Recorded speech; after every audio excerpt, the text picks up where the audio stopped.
Assalamualaikum warahmatullahi wabarakatuh. Salam sejahtera buat saudaraku semua dari Sabang sampai Merauke. Siang tadi, Munarman, mantan sekjen FPI yang dipenjara karena terlibat gerakan radikalisme, bebas keluar dari penjara. Setelah keluar dari penjara, Munarman langsung disambut hangat oleh beberapa anggota dari FPI. Setelah itu, Munarman langsung berorasi untuk bela Palestina. Nah, seperti apa orasinya? Mari kita simak bersama. Saudara-saudara, kita di Palestina sudah kehilangan bukan saja kebebasannya, tapi nyawanya, anaknya, bayi-bayinya, ibunya, bapaknya, semua keluarganya. Tidak ada air, tidak ada makanan, tidak ada listrik, tidak ada fasilitas kehidupan akibat teroris Israel, Zionis Israel laknatullah. Karena itu kita berikan dukungan kepada saudara-saudara kita di Palestina. Karena apa yang saya alami sekali lagi, tidak ada apa-apanya, bagaikan setitik debu yang saya alami ini.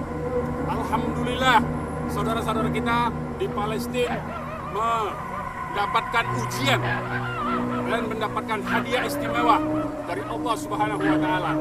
Karena itu, perilaku Zionis teroris Israel yang menteroriskan orang-orang Palestina yang ingin memerdekakan tanahnya, yang ingin mengambil kembali hak atas tanahnya, di mana Zionis teroris Israel yang menjajah sejak 48, yang mendirikan, yang mengungsi dari tempat lain dan mendirikan negara di tempat yang menurut mereka tanah yang dijanjikan oleh Tuhan mereka, itu artinya konflik tersebut adalah konflik yang menurut Israel sendiri adalah konflik berbasiskan agama. Karena itu umat Islam wajib untuk membela saudara-saudara muslimnya yang di Palestina yang dizolimi. Itu yang pertama.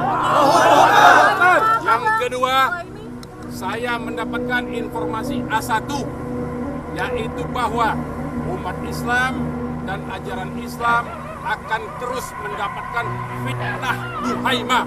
Ini informasi A1 dari Rasulullah SAW. Tidak pernah bohong Rasulullah SAW. Informasi A1 bahwa gelombang fitnah yang disebut dengan fitnah duhaimah akan terus dialami oleh umat Islam sampai akhir zaman. Dan semakin gencar gelombang fitnah itu tandanya umat Islam akan bangkit dan akan dimenangkan oleh Allah, dan Al-Quds akan dibebaskan oleh Allah Subhanahu wa Ta'ala.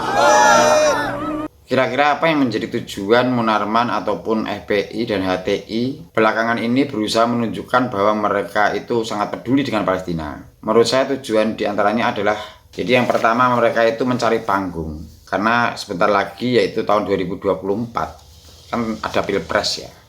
Nah, dengan mereka mencari panggung, mereka berharap kandidat yang mereka dukung, yaitu Anies Baswedan, akan mendapatkan tambahan suara dari aksi bela Palestina ini. Tujuan yang kedua yaitu mengalihkan isu pelurusan nasab ya.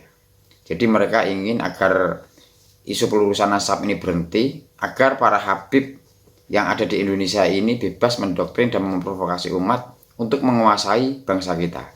Jadi kita sebagai masyarakat Indonesia, kita memang harus peduli dengan apa yang terjadi di Palestina. Tetapi dengan kondisi Indonesia yang saat ini terancam oleh paham radikalisme, terutama yang dimotori oleh para habib ya, kita tentu tidak bisa berbuat apa-apa untuk Palestina selain kita mendoakan yang terbaik untuk Palestina. Dikarenakan kita harus selalu fokus dan mencermati tentang keadaan bangsa kita yang terancam akan dikuasai oleh para habib yang ada di Indonesia. Dalam orasi tadi, Munarman juga mengatakan bahwa konflik yang terjadi antara Palestina dengan Israel itu adalah konflik agama. Perlu kita ketahui, kenyataan yang terjadi di Palestina itu bukanlah konflik agama, melainkan murni adalah konflik perebutan wilayah. Jadi tidak ada sama sekali hubungannya dengan konflik agama.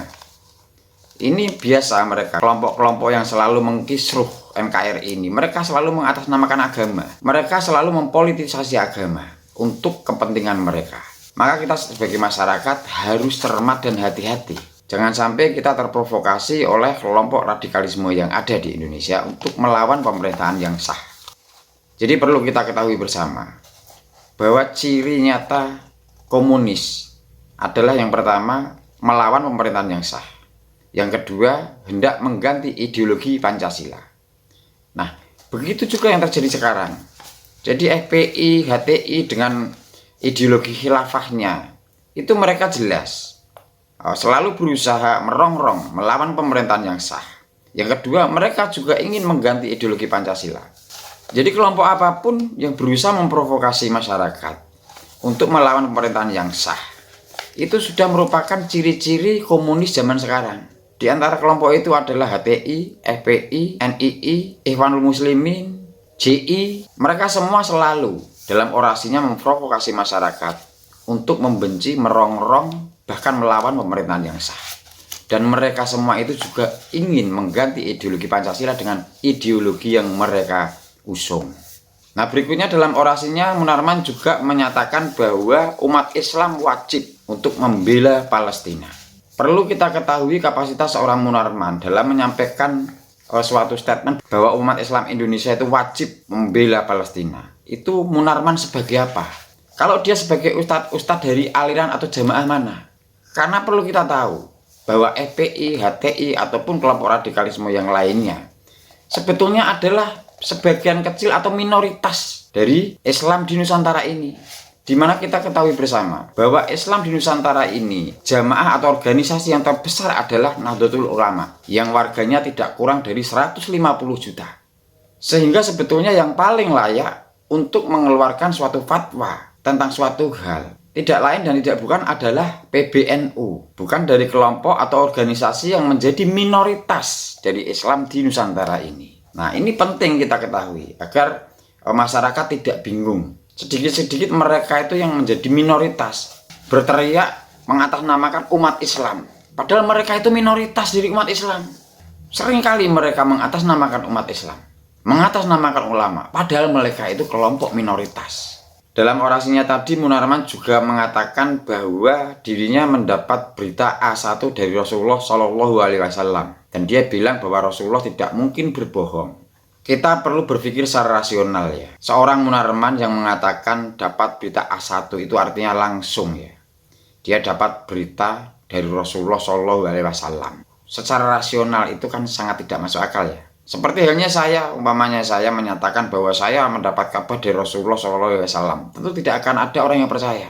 Karena seandainya pun seorang alim, seorang waliullah sekalipun mendapatkan kabar dari Rasulullah, biasanya waliullah tersebut tidak langsung mengatakan apalagi di depan umum seperti itu. Jadi perkataan Munarman tentang mendapat kabar dari Rasulullah Shallallahu Alaihi Wasallam itu sangatlah irasional. Jadi tidak boleh kita mempercayainya.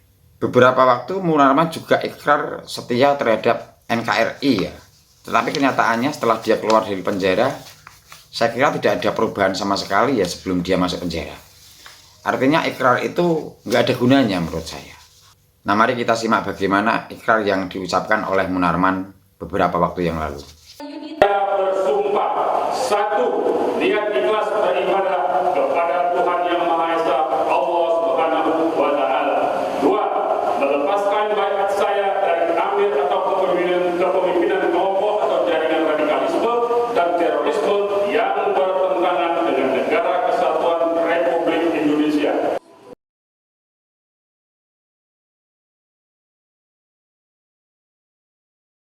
Nah, kurang lebihnya seperti itu dulu ya saudara-saudaraku semua. Wabillahi taufiq wal hidayah. Wassalamualaikum warahmatullahi wabarakatuh. Salam sejahtera, salam Bhinneka Tunggal Ika. Merdeka!